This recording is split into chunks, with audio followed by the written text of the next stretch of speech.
今天不上班？又干什么？天气那么好，找个地方烤烤太阳呗。去哪烤？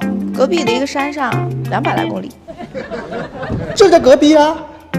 快点，让保安开个小车，车大了进不去。我以为已经到站了，结果一个拐弯，我们掉水里去了。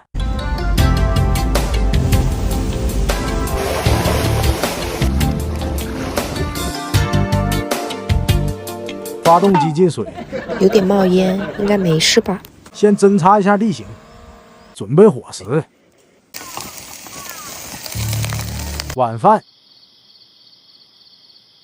慢慢的烤，慢慢的吃。你们现在在加班？好的，好的。下班公司你们找压总药。在加班。尝一口这个辣条。我真的不喜你欢。尝一口。真的不喜欢。尝一口。你吃一口。是的，我们在加班。还挺好吃的，烤辣条它是脆的，那口真不一样。我跟你说，我原来我也不吃。火钳在不在你们那边？火钳土鸡真的很香。乌鸡是什么？乌克兰的鸡人。